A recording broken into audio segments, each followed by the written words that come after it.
It's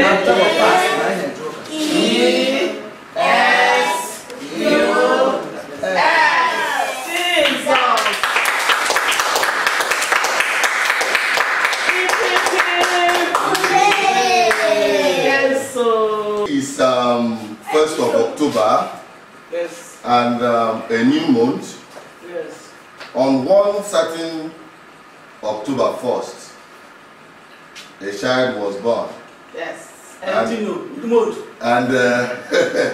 when the child was born, on that day Nigeria was celebrating her independence. Yes, sir. And today I came to realize the spirit driving this young man. Since I met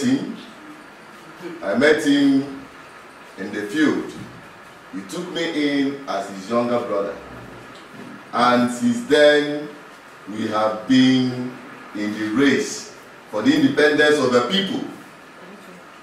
Today, I come to realize that as Nigeria is celebrating her independence from the British government, a child was born that will sparkle and add energy and force to the freedom and independence of another people, his own people, the Biafran people. So today I recognize the spirit behind you and what you are doing. And we as a family, we as a people, we are celebrating this young man.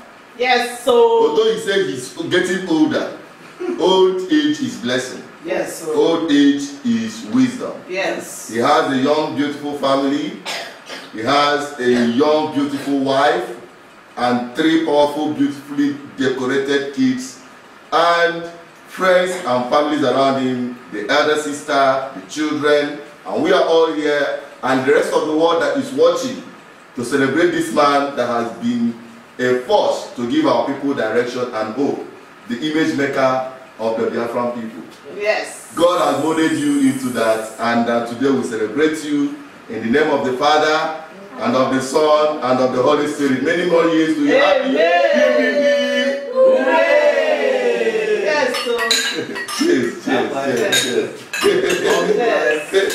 long life and prosperity. we celebrate this thing in a higher level. Yes. Amen.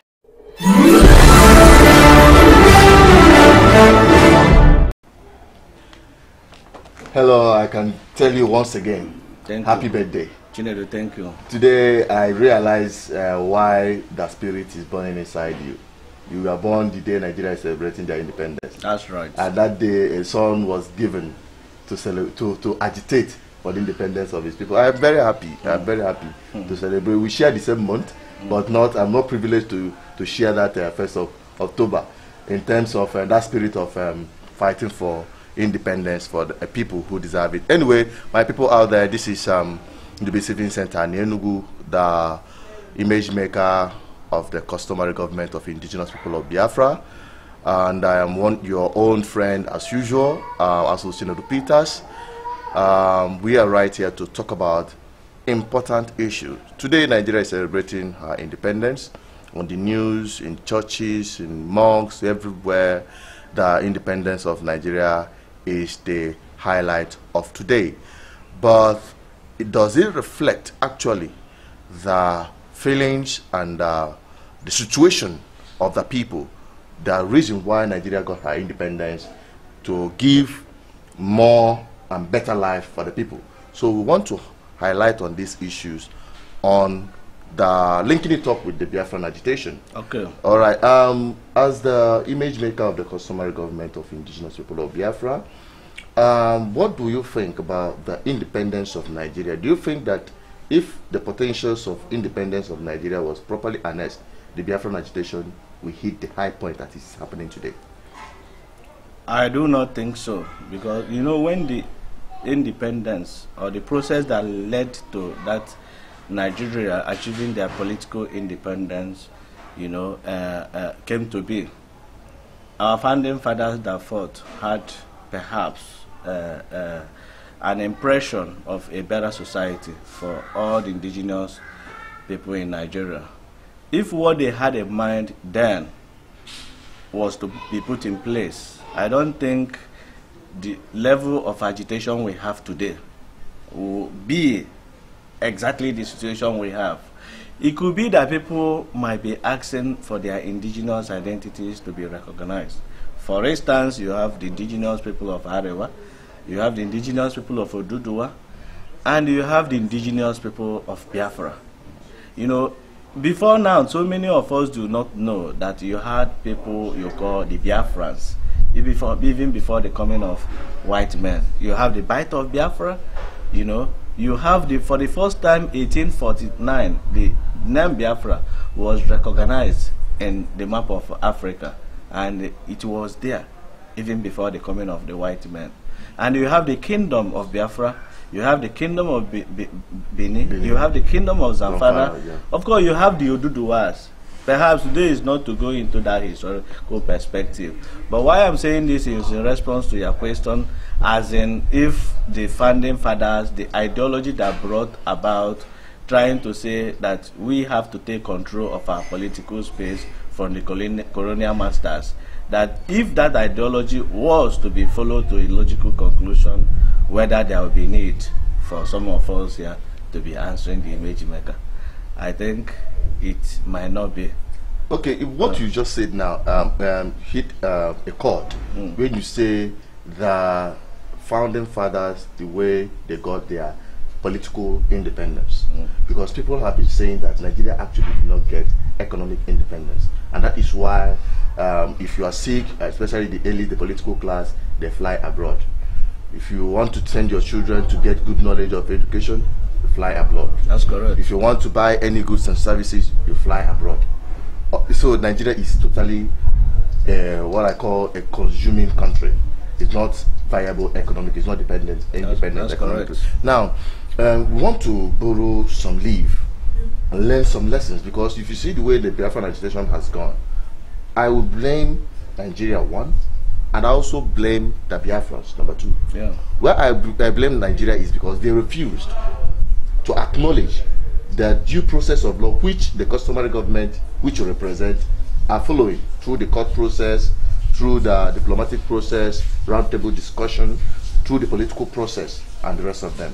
Since they have refused to acknowledge that process, playing down on the continuous adjournment of the case, playing down on diplomatic opening door for discussion with the leaders of the indigenous people of Biafra, the Council of Elders, and the rest of them, it has now pushed and angered the youth who are not that patient enough, who are passing through that anguish of poverty, are now being pushed to come out on the street and say enough is enough. Now, trying to borrow a leaf from the two perspectives, the Nigerian side and the Biafrans, who are not, who did not actually borrow a leaf from Nigeria.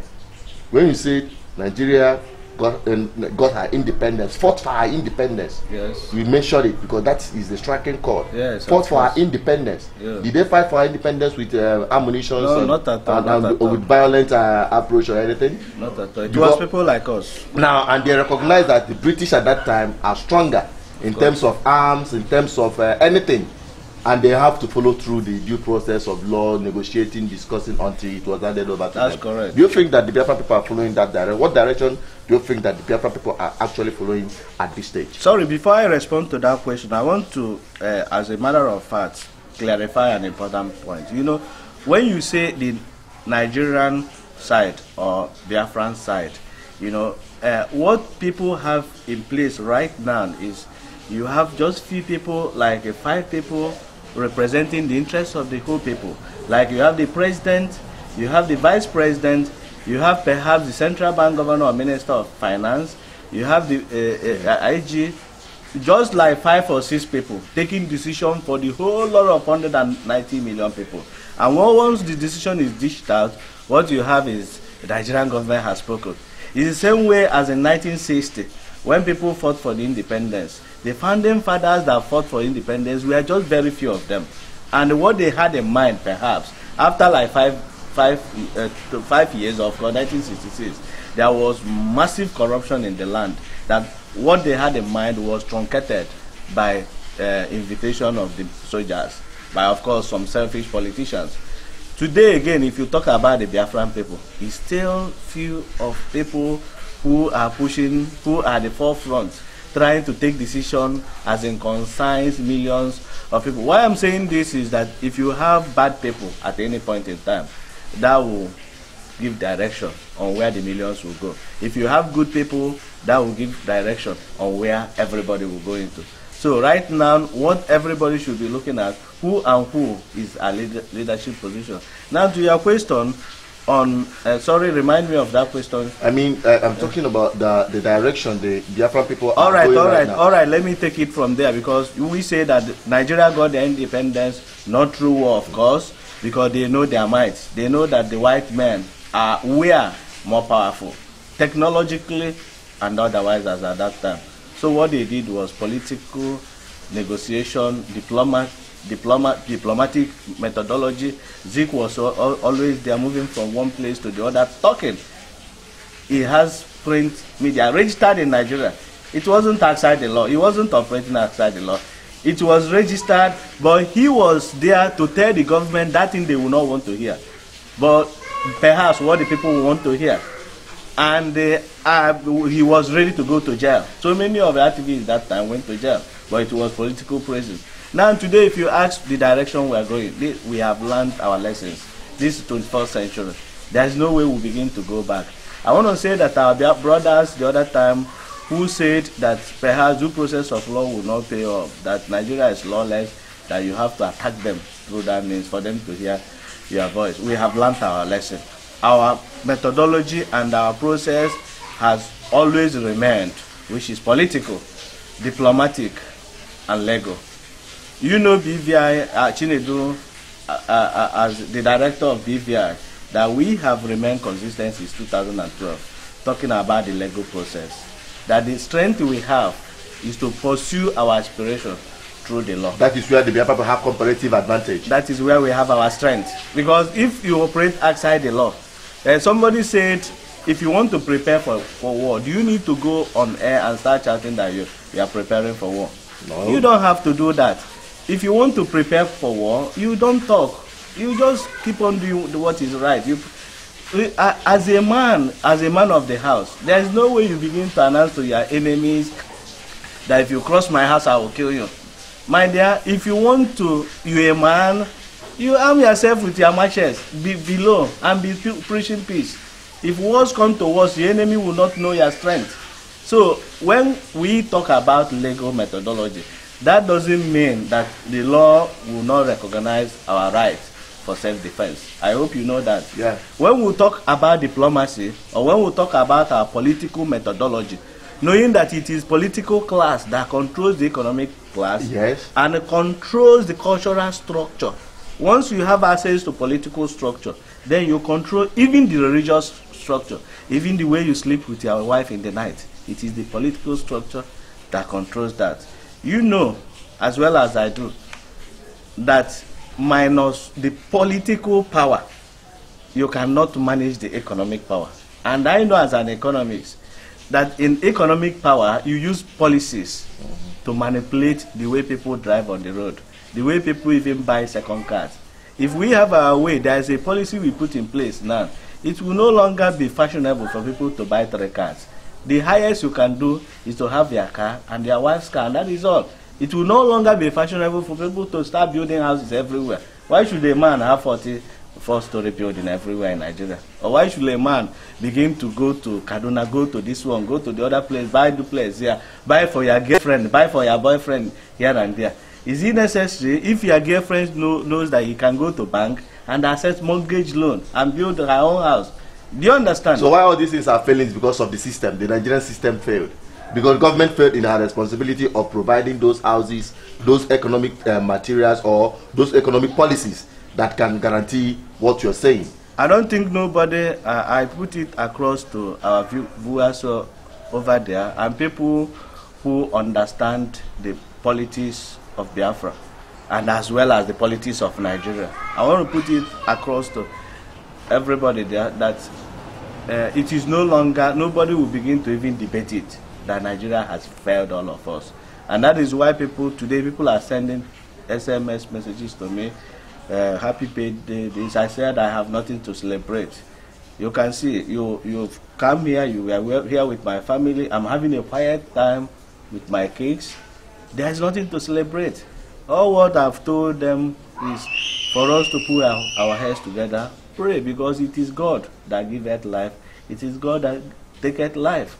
And as a family like this, we have to do family meditation, be calm, have that mutual understanding with our Creator. I think that is one thing that is key. But if you talk about celebration, as people are talking, to some of us are quite comfortable, but we don't.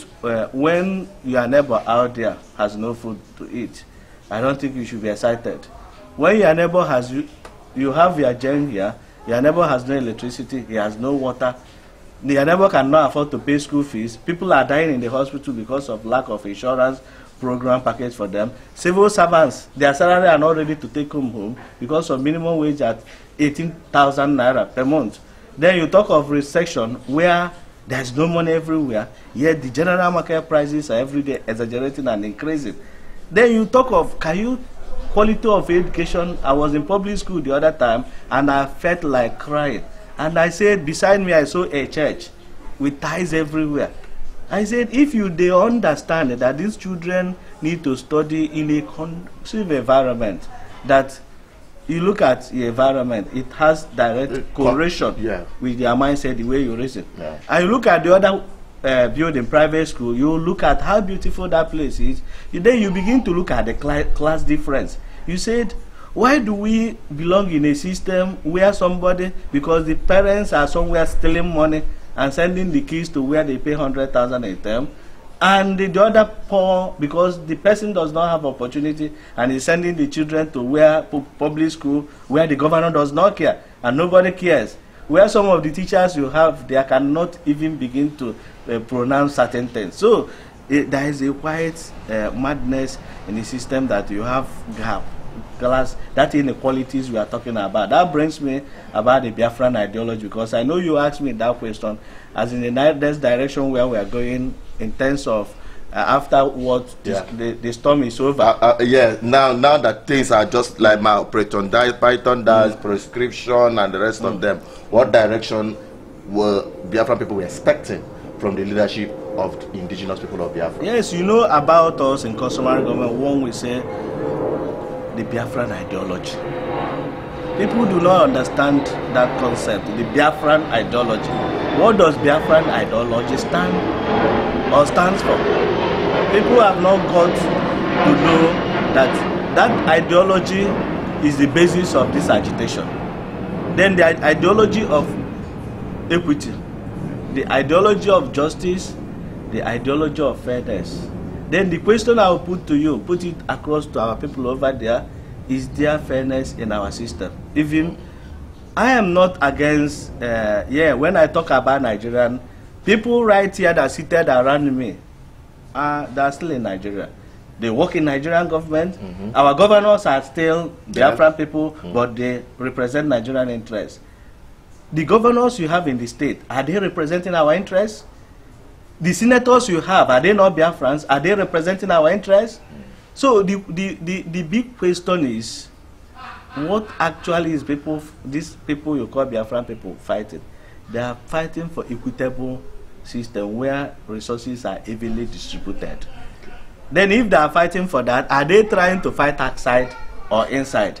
My dear, as the image maker of the customary government, it's not for me to begin to determine that, to say this is what the Biafran people, they want to fight outside or they want to fight inside. So there is a process to do that. And that is referendum. Yes, you can't stop that process. Nobody stops that process. Okay. It's somebody's fundamental human right to decide whether he wants to be or he doesn't want to be. Okay. We were in a wedding yesterday. We saw what happened. And at the end of the day, if I could come the next day and the wife said, I'm packing my bags to go, you know, he does that. She has right to do that. But there is a process that must be followed. Because if she ran out of or if she goes out of the house, what will be done is her mother will bring her back until that process is completed. So I want to say something clear, because this Biafran ideology is equity, fairness, and justice. And nobody can now begin to order me around to say, Nigeria cannot be divided. You must take Nigeria. My dear, if you must take Nigeria, let Nigeria come before us one-on-one and say, bros, what do you want? What actually do you want? I'll begin to list it. There is no electricity here. You guys go and monetize, commercialize, privatize, and sold the electricity to one man.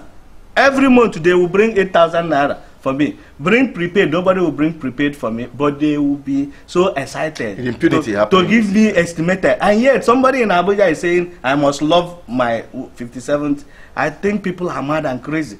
So but these are not the things we should get angry over. These are the things we will sit before the round table discussion. And then out. Eyeball to eyeball. If I talk to the Minister of Power, why should a man who was the former governor of a state holds the power ministry, the housing ministry, and the works ministry? I don't know how we reason in Nigeria, as a matter of fact. While you have people like me at early 40s, with all my qualification, with all my strength, my blood is hot, you know, to begin to think of how things will work around the clock. You have millions of jobless graduates there, moving from one post to the other, flying their CVs. Yet from Onitsha to Lagos, is death traps everywhere. You have a country where people buy Gen 4, 5 Gen, where companies are shutting down every day because of operational costs. You have a country where houses are for the rich men and for the criminals, where a civil servant that has worked for 15 years, for 25 years, cannot afford to build a house if he's not corrupt. Then somebody will tell me, God has a big design for Nigeria. I think there is madness. So, but we begin to moderate it by engaging them on debate. Okay. So the ideology is very straight. The promise of Biafra ideology is for us now in customary government to begin to do the right thing. And the right thing is to pamper our people, to show our people love, to begin to show them those services they can never get any place at a very affordable prices, to begin to even create templates that will create an alternate avenue where people can go. For instance, right here now, we can set up a food center that is managed by customary government, where people can come and eat. If you can buy food 15 naira the other time, we can sell it 20 naira here.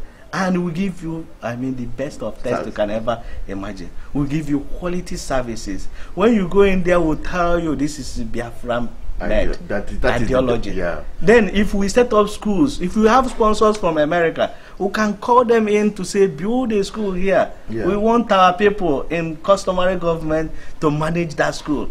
And we want to compete with the church school. We want to compete with the government school. And private schools. Of course, now when I talk about the church, it's private. Government schools want to compete with them, to begin to show them the kind of Biafra, the kind of Biafra love you are talking and about. the kind of Biafra I'm talking of. Okay. The kind of love we show to our people. Then they will begin to feel it. It's and not enough to appreciate the Yes, Biafra. They will begin to appreciate it and pray that one day this thing will come to. Not the kind of Biafra where you threaten people and say you want, which kind of Biafra you want? You want Biafra that will come from heaven, or they will call you on phone and say referendum. And people shouting referendum. If you have it today, how would you pass? When all the public institutions are under control of the federal might, how would you win that? Anyway, we are going to, because when we start talking about this, but it's endless. First, we have to show our people that. Yes, I think one of the important things I believe our viewers out there, and especially the Biafran people, I must take home. What you said, the points you highlighted last, is very important. Let us show our people what Biafran ideology is all about. It starts from you. It starts from me. It starts from all of us. When you talk about equity, justice, and fairness. Correct. In that business you're doing, are you applying equity, justice, and fairness?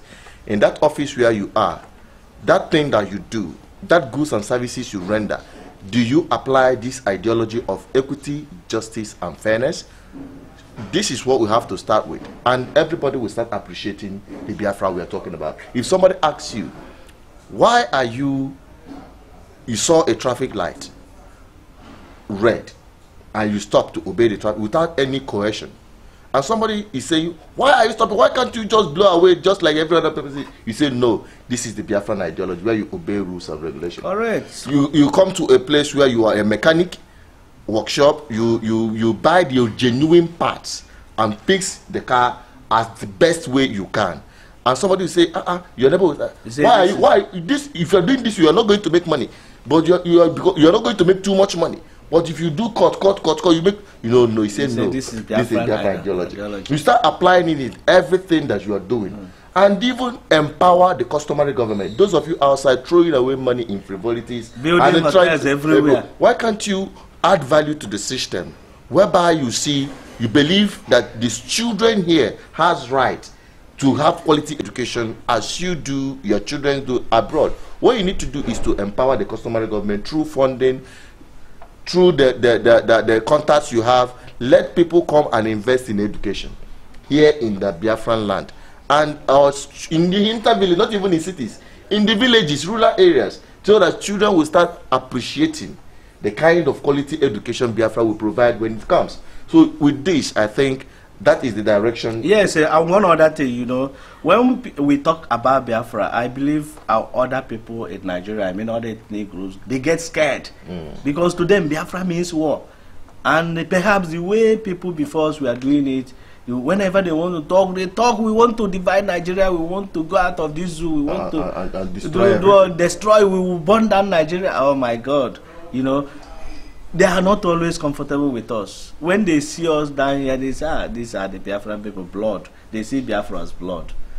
But now, what we are selling to these people, very soon I believe they will begin to get it. What we are selling to these people is that you don't force certain things. There are certain things you don't force. You have comparative advantage in certain places. So what you do is to go in and begin to implement it. There's a program we had last time that we are ready to feed the whole of Southeast with fish production, catfish production. Me and you, we've gone to the other place the other time where we interviewed a fish farmer as an image maker of the customary government. Ours is to begin to showcase what God has given us. God has so much endowed our people. We are spoiled, we are over-pampered. But it's now for us to begin to go inside the villages to identify those strengths God has given us, and then begin to harness them for the betterment of our people. And this is the direction we are moving. Once we're able to do that, and we're able to begin to build our economy and begin to sell these things, export them to other parts of Nigeria, I believe that fear element that we are bad people. We are not bad people. Biafran people are peace-loving people. They are wonderful people. Whoever that has come down to the east to stay will testify that. Forget some of these things we do on social media, some of these things we do on radio stations, as in propaganda that is Biafra, if you don't give us Biafra, we'll do this. To us in customary government, we don't want anybody to give us Biafra. We are Biafrans by indigenous identity. We are not asking, God has given us that indigenous identity. So we don't need to ask anybody to give us. Or seek approval. No, we don't need any court approval to give us that. That is who we are. I am Ndubisi.